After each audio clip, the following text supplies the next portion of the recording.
అందరికీ వందనాలు. ఈరోజు బైబిల్ రీడింగ్లో పార్ట్ 2లో కీర్తనల గ్రంథము నుండి 48వ కీర్తన. కోరహు కుమారులది గీతము. మన దేవుని పట్టణమందు ఆయన పరిశుద్ధ పర్వతమందు యెహోవా గొప్పవాడును బహు కీర్తనీయుడునై ఉన్నాడు. ఉత్తర దిక్కున మహారాజు పట్టణమైన సియోను పర్వతము రమ్యమైన ఎత్తుగల చోట నుంచబడి సర్వభూమికి సంతోషకరముగానున్నది. దాని నగరులలో దేవుడు ఆశ్రయముగా ప్రత్యక్షమగుచున్నాడు. రాజులు కూడిరి, వారు ఏకముగా కూడి వచ్చిరి.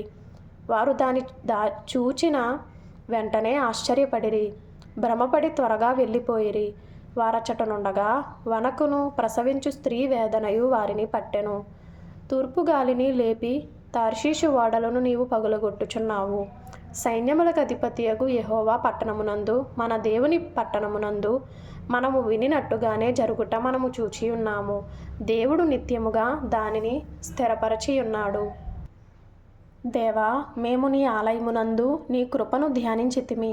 దేవా, నీ నామము ఎంత గొప్పదో, నీ కీర్తియు భూదిగంతముల వరకు అంత గొప్పది. నీ కుడి చెయ్యి నీతితో నిండియున్నది. నీ న్యాయ విధులను బట్టి సియోను పర్వతము సంతోషించునుగాక. యూదా కుమార్తెలు ఆనందించుదురుగాక. ముందు రాబో తరములకు దాని వివరము మీరు చెప్పునట్లు సియోను చుట్టూ తిరుగుచు దాని చుట్టూ సంచరించుడి. దాని బురుజులను లెక్కించుడి, దాని ప్రాకారములను నిదానించి చూడుడి. దాని నగరులలో సంచరించి వాటిని చూడుడి. ఈ దేవుడు సదాకాలము మనకు దేవుడై ఉన్నాడు. మరణము వరకు ఆయన మనలను నడిపించును. వాక్యం చదివిన తర్వాత ఇంపార్టెంట్ అయిన మాట, కీర్తనల గ్రంథము 48వ కీర్తన 14వ వచనములో, ఈ దేవుడు సదాకాలము మనకు దేవుడై ఉన్నాడు, మరణము వరకు ఆయన మనలను నడిపించును. తరువాత లూకా సువార్త 4వ అధ్యాయము. యేసు పరిశుద్ధాత్మ పూర్ణుడై యొర్దాను నది నుండి తిరిగి వచ్చి 40 దినములు ఆత్మచేత అరణ్యములో నడిపింపబడి అపవాది చేత శోధింపబడుచుండెను. కింద ఫుట్నోట్లో అపవాది అనగా సాతాను అని ఉంది. ఆ దినములలో ఆయన ఏమీ తినలేదు. అవి తీరిన తరువాత ఆయన ఆకలి గొనగా అపవాది, నీవు దేవుని కుమారుడవైతే రొట్టె అగునట్లు ఈ రాతితో చెప్పుమని ఆయనతో చెప్పెను. అందుకు యేసు, మనుష్యుడు రొట్టె వలన మాత్రమే జీవించడు అని వ్రాయబడి ఉన్నదని వానికి ప్రత్యుత్తరం ఇచ్చెను.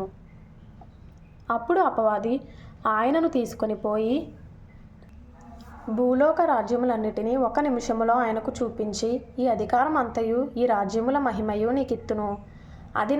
అది నాకు అప్పగింపబడి ఉన్నది. అదెవనికి నేను ఇయ్యగోరుదునో వానికిత్తును. కాబట్టి నీవు నాకు మ్రొక్కితివా, ఇదంతయు నీదగునని ఆయనతో చెప్పెను. అందుకు యేసు, నీ దేవుడైన ప్రభువునకు మ్రొక్కి ఆయనను మాత్రము సేవింపవలెను అని వ్రాయబడి ఉన్నదని వానికి ప్రత్యుత్తరం ఇచ్చెను. పిమ్మట ఆయనను యెరూషలేమునకు తీసుకొని పోయి దేవాలయ శిఖరమున ఆయనను నిలువబెట్టి, నీవు దేవుని కుమారుడవైతే ఇక్కడ నుండి క్రిందికి దుముకుము. నిన్ను కాపాడుటకు నిన్ను గూర్చి తన దూతలకు ఆజ్ఞాపించును. నీ పాదం ఎప్పుడైనను రాతికి తగులకుండా వారు నిన్ను చేతులతో ఎత్తుకొందురు అని వ్రాయబడి ఉన్నదని ఆయనతో చెప్పెను. అందుకు యేసు, నీ దేవుడైన ప్రభువును శోధింపవలదు అని చెప్పబడి ఉన్నదని వానికి ప్రత్యుత్తరం ఇచ్చెను. అపవాది ప్రతి శోధనను ముగించి కొంతకాలము ఆయనను విడిచిపోయాను. అప్పుడు యేసు ఆత్మబలముతో గలిలయకు తిరిగి వెళ్ళెను. ఆయనను గూర్చిన సమాచారము ఆ ప్రదేశమంతటా వ్యాపించెను. ఆయన అందరి చేత ఘనత నొంది వారి సమాజ మందిరములలో బోధించుచూ వచ్చెను. తరువాత ఆయన తాను పెరిగిన నజరేతునకు వచ్చెను. తన వాడుక చొప్పున విశ్రాంతి దినమందు సమాజ మందిరములోనికి వెళ్ళి చదువుటకై నిలుచుండగా ప్రవక్త అయిన యెషయా గ్రంథము ఆయన చేతికి ఇయ్యబడెను. ఆయన గ్రంథము విప్పగా, ప్రభువు ఆత్మ నా మీద ఉన్నది, బేదలకు సువార్త ప్రకటించుటకై ఆయన నన్ను అభిషేకించెను. చెరలోనున్న వారికి విడుదలను, గురుడ్డి వారికి చూపును కలుగునని ప్రకటించుటకును, నలిగిన వారిని విడిపించుటకును, ప్రభువు హితవస్త్రము ప్రకటించుటకును ఆయన నన్ను పంపియున్నాడు అని వ్రాయబడిన చోటు ఆయనకు దొరకెను. ఆయన గ్రంథము చుట్టి పరిచారకునికిచ్చి కూర్చుండెను. సమాజ మందిరములోనున్న వారందరూ ఆయనను తేరి చూడగా, ఆయన, నేడు మీ వినికిడిలో ఈ లేఖనము నెరవేరినదని వారితో చెప్పసాగెను.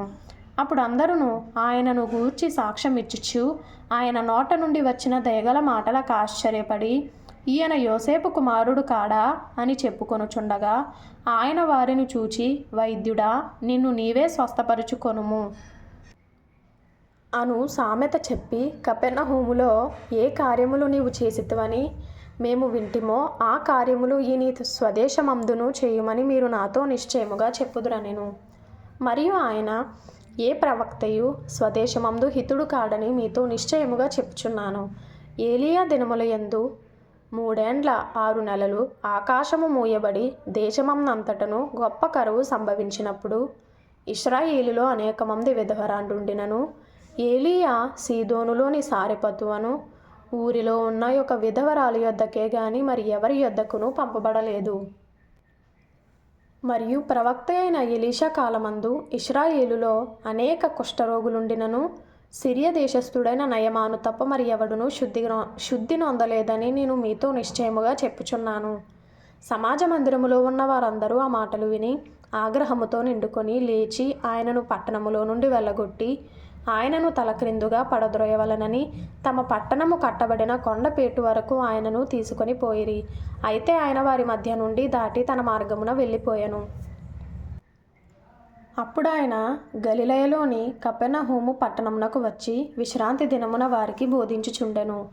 ఆయన వాక్యము అధికారముతో కూడినదై ఉండెను గనుక వారు ఆయన బోధకు ఆశ్చర్యపడిరి.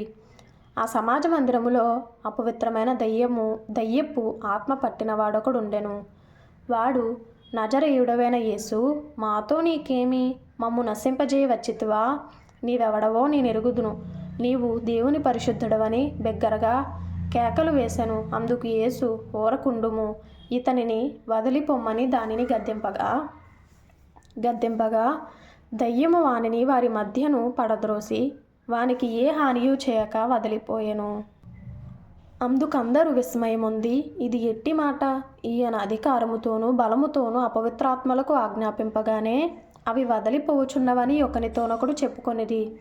అంతటా ఆయనను గూర్చిన సమాచారము ఆ ప్రాంతములందంతటా వ్యాపించెను. ఆయన సమాజ మందిరములో నుండి లేచి సీమోను ఇంటిలోనికి వెళ్ళెను. సీమోను అత్త తీవ్రమైన జ్వరముతో పడి ఉండెను గనుక ఆమె విషయమై ఆయన యొద్ద మనవి చేసుకొనిరి. ఆయన ఆమె చెంతను నిలువబడి జ్వరమును గద్దింపగానే అది ఆమెను విడిచెను. వెంటనే ఆమె లేచి వారికి ఉపచారము చేయసాగెను.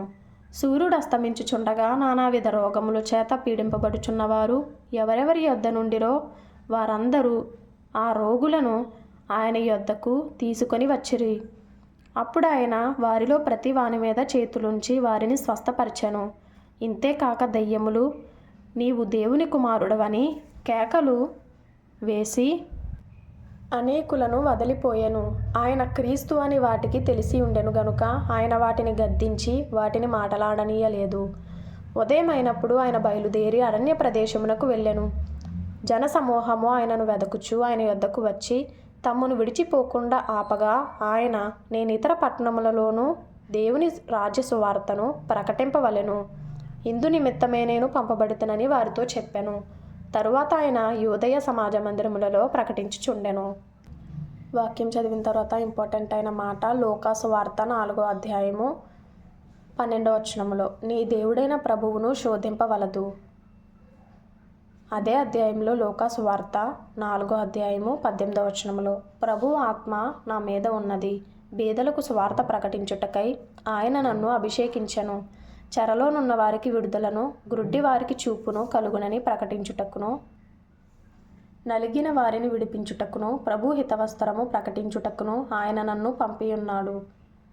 ఆత్మీయంగా బలపడాలి అనుకునేవారు ఫాలో చేయండి. దేవుడు మీకు తోడైండును గాక.